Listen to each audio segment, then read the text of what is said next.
हमारा अगला कंसेप्ट है कि ए बी से कितने परसेंट कम है। अब हम इसको क्वेश्चन से समझेंगे। यहाँ पर हमें क्वेश्चन दिया हुआ है 40 50 से कितने परसेंट कम है। तो चलो देखते हैं इसको कैसे सोल्व करेंगे। इसमें करेंगे हम पहले इनका डिफरेंस निकालेंगे। 50 में से 40 गए 10, तो हमारा जो अंतर आया है वो है 10। अब देखो 50 से पूछा 50 से कितने परसेंट कम है, तो हम नीचे लिखेंगे 50 मल्टीप्लाई करेंगे 100 से, क्योंकि हमें परसेंटेज में बताना है। अब इसको सोल्व करेंगे तो ये आया 20%। 40 50 से 20% कम है। नीचे हम उसको लिखेंगे जिससे पूछा है 50 से किससे कितना कम है। 50 से पूछा है तो नीचे लिखेंगे 50। फॉर्मूला बनता है हमारा difference divide by B into 100। ये बी क्या है, जिसे ये पूछा जाए कि इससे इतना कम है, किससे कम है, किससे कितना कम है, वो हम नीचे लिख रहे हैं। ठीक है। अब हमारा अगला कॉन्सेप्ट है 30 किसी संख्या का 15% है, तो हमें वो संख्या बतानी है कि कोई संख्या है, मान लो x हमारे पास एक संख्या जिसका हमें नहीं पता है, उसका 15% बनता है 30। किसी संख्या का 15% 30 है, तो हमें ये संख्या बतानी है। तो इसको सोल्व कैसे करेंगे, x इंटू परसेंट, इसको हम डिवाइड में 100 कर देंगे इसको हटाने के लिए, इज इक्वल टू 30। अब ये 100 यहाँ आ जाएगा, x into 15 is equal to 30 into 100। अब इससे इसको कैंसिल, 15 दूनी 30, तो x आया हमारा 200। तो हमारी संख्या है 200। 200 का अब हम देखेंगे 200 का 15% क्या 30 आता है, ये आ गया हमारा 30। तो इसमें था हमें संख्या बताने की कौन सी संख्या है जिसका 15% 30 आएगा। तो हम जो संख्या नहीं दी गई है उसको हम x मान लेंगे और फिर क्वेश्चन में जो दिया गया है उसको वैसे ही लिख देंगे और फिर सोल्व कर देंगे। ठीक है। अब हमारा नेक्स्ट कॉन्सेप्ट है जिसमें हमें दिया गया है 400 का 15% दिया है और पूछा कितना होगा। मतलब अब की बार हमें संख्या दी है और उसका परसेंट दिया है, परसेंटेज। अब हमें ये बताना है कि 400 का 15% कितना होगा। तो 400 का मतलब मल्टीप्लाई 15, परसेंटेज हटाएंगे डिवाइड 100, 2 जीरो से 2 zero cancel, is equal to 60। 400 का 15% हुआ 60। ओके। मान लो हमें 25% दिया है और हमें ये प्रतिशत हटाना है, तो प्रतिशत यानी परसेंटेज हटाने के लिए 100 से डिवाइड करते हैं, तो ये आ गया 1/4।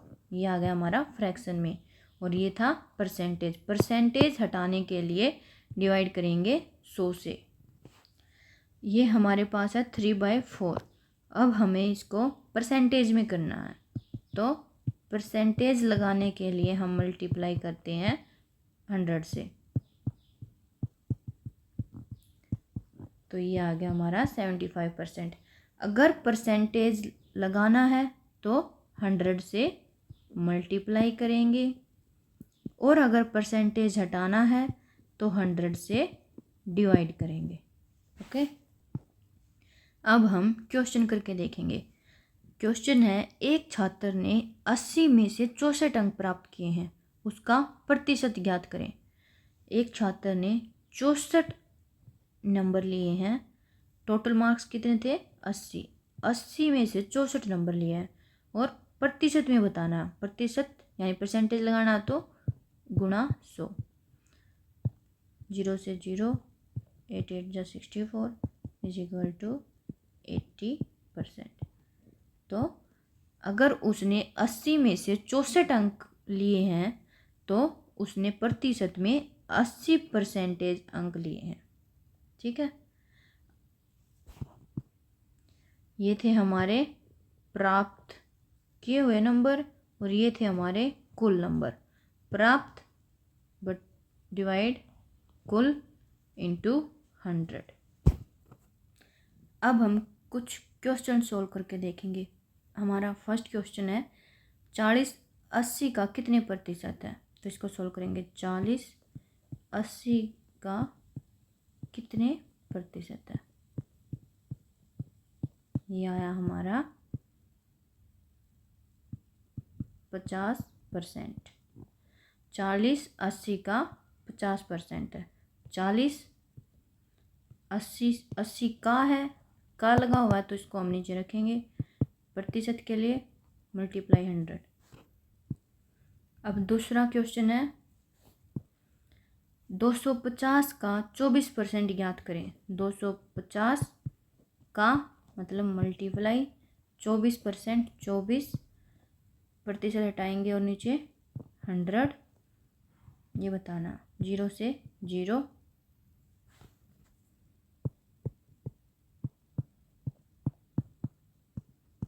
तो ये आया हमारा 60। 250 का 24% आया 60। अगला क्वेश्चन है एक छात्र ने 500, टोटल नंबर कितने हैं 500 में से 420 अंक प्राप्त किए। कितने नंबर प्राप्त किए 420। अब हमें उसका प्रतिशत बताना है। प्रतिशत बताने के लिए गुणा 100 करना है।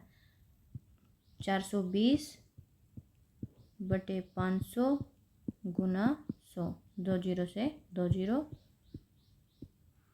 तो ये आया 84%।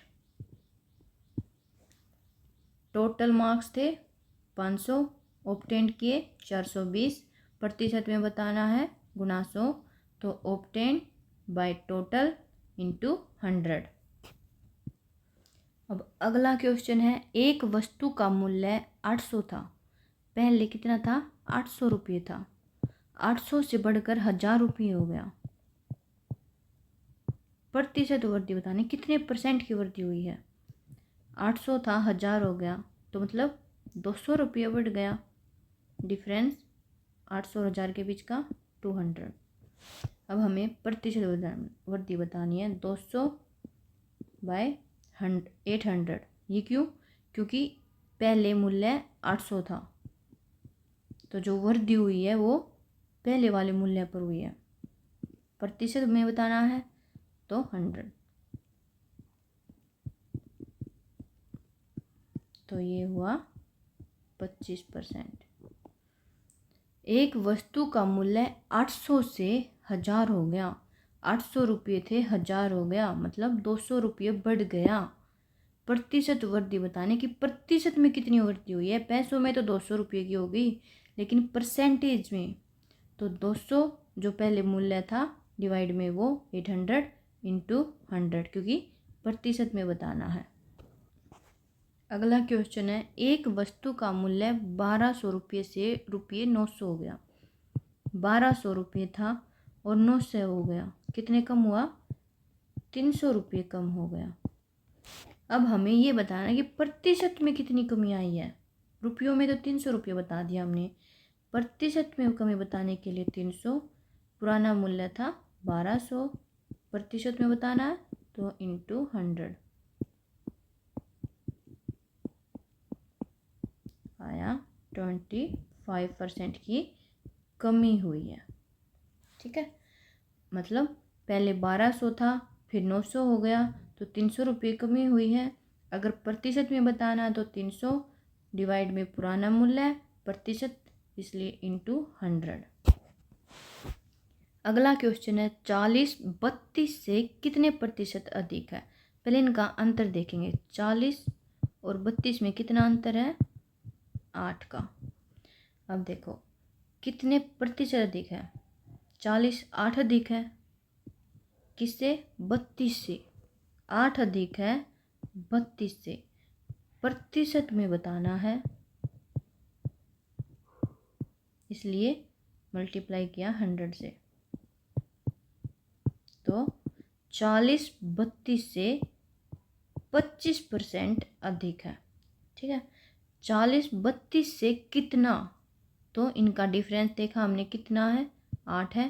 प्रतिशत में बताना है तो 32 से है, 32 से बताना तो 8 डिवाइड 32 इंटू 100। अगला क्वेश्चन है 2000 रुपये में 15% की वृद्धि हुई है, नया मूल्य बताना है। 2000 रुपये थे उसमें 15% की वृद्धि हुई है, तो हम देखेंगे कितने रुपये की वृद्धि हुई है। गुणा 15% को हटाएंगे 100 300। 2000 रुपये का जो 15% है वो 300 बनता है। तो 2000 में 15% की वृद्धि मतलब 2000 में 300 रुपये की वृद्धि हुई है। नया मूल्य बताना तो 2000 जो रुपये थे 15% की वृद्धि हुई तो 15% यानी कि 300। अब हम इसमें 300 को भी ऐड कर देंगे तो ये हो गया 2300 रुपये। तो नया मूल्य आया 2300। 2000 में 15% की वृद्धि हुई है मतलब हमारे पास 2000 रुपये थे और उसमें कितने परसेंट की वृद्धि होगी? 15%। अब हम देखेंगे कि 2000 का 15% कितना होता है। 2000 का 15% हुआ 300। तो मतलब 2000 में 300 रुपये और ऐड हो गए तो नया मूल्य उनको ऐड करने के बाद कितने रुपये बनते हैं? 2000 प्लस 300 2300 रुपये। ठीक है, अगला क्वेश्चन देखते हैं। एक व्यक्ति की आय 24,000 रुपये थी और वो बढ़कर 30,000 हो गई। पुरानी आय 24,000 थी, नई आय बन गई 30,000। तो कितने परसेंट की वृद्धि हुई है? पहले हम इनका डिफरेंस देखेंगे।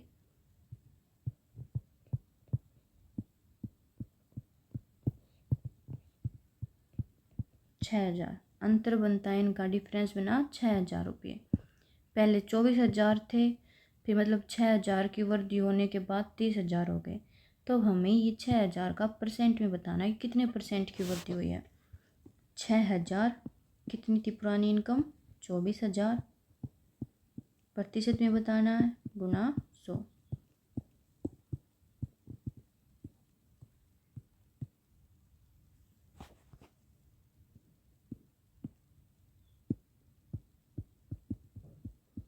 तो 25% की वृद्धि हुई है। 24,000 से 30,000 में 6,000 का डिफरेंस बनता है और ये 6,000 25% के बराबर होते हैं। ठीक है, अगला क्वेश्चन है किसी वस्तु के मूल्य में पहले 20% और फिर 10% की वृद्धि हुई, मतलब लगातार 2 बार वृद्धि हुई है। तो कुल प्रतिशत वृद्धि बतानी है। तो हमने फॉर्मूला देखा था A plus B plus AB divide 100। तो A 20 plus 10 AB 20 plus 10 plus A into B 20 into 10 divide 100। तो ये हुई 32%। मतलब पहले 20% की वृद्धि हुई फिर 10% की, तो कुल कितने प्रतिशत की वृद्धि हुई है? तो फॉर्मूला था A plus B plus AB by 100। तो A 20 था, B 10 था, प्लस A इंटू B, ए और B की गुणा 20 इंटू 10 डिवाइड 100। तो आ गया 32%। इस क्वेश्चन को हम बिना फॉर्मूले कैसे करेंगे? मान लो पहले 100% था, फिर उसमें 20% की वृद्धि हो गई। 100 था, उसमें 20% की वृद्धि के बाद कितना बनेगा? 100 गुना 20% देखेंगे। 100 का 20% कितना होगा? ये हुआ 20। ठीक है, अब 100 में 20 को जोड़ देंगे, ये हो जाएगा 120। 100 का 20% बनता है 20 और 100 में 20 जोड़ेंगे तो 120 हो जाएगा। पहले हमने 20% निकाला, या फिर हम इसको ऐसे भी निकाल सकते हैं, 100% था, उसमें 20% हुआ तो टोटल हो गया 120%। और 120 का ये परसेंट हटाने के लिए 100, और कितना था पहले 100 गुना ये 20 था, जो 20% था वो हमने 100% मानते हैं, उसमें 20% ऐड करेंगे तो ये 120% हो गया। तो जो हमने वैल्यू मानी थी 100 है हमारी, उस 100 का 120% निकालेंगे, ये हो जाएगा 120।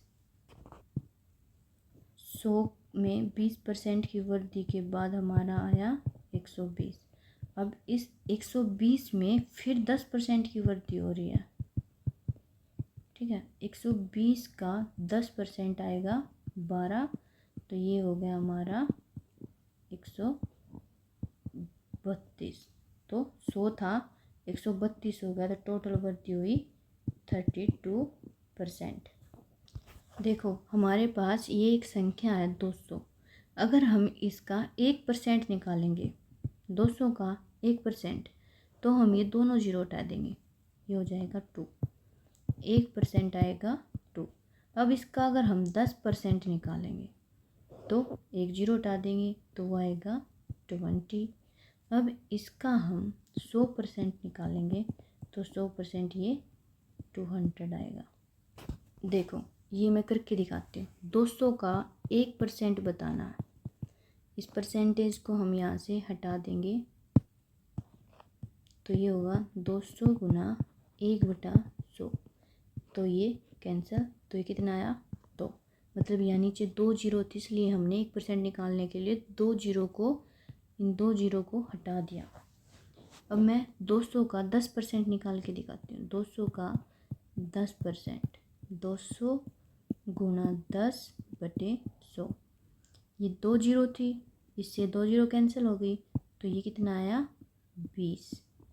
अब देखो 200 का 10% निकालने के लिए मैंने एक जीरो हटाई थी, ठीक है, ये था 20, क्योंकि 10% डिवाइड 100 करेंगे तो ये 2 जीरो है जो ये कैंसिल कर देती हैं इसको। देखो 4000 है, इसका 1% निकालना, तो एक इसके डिवाइड में 100 है जो हमें पता है, ठीक है, उससे हम ये 2 जीरो कैंसिल कर देंगे, मतलब 2 जीरो कैंसिल करनी है। अगर हम 1% निकाल रहे हैं तो ये आ जाएगा 40। अब इसको हम 10% निकालना, तो हमें पता है नीचे 2 जीरो, हमने इसकी 2 जीरो हटा दी, 40 तो ये आ गया, एक जीरो ये 10 की थी, तो ये हो गया हमारा 400। अगर आपको वीडियो पसंद आई हो तो लाइक ज़रूर करें। Thank you.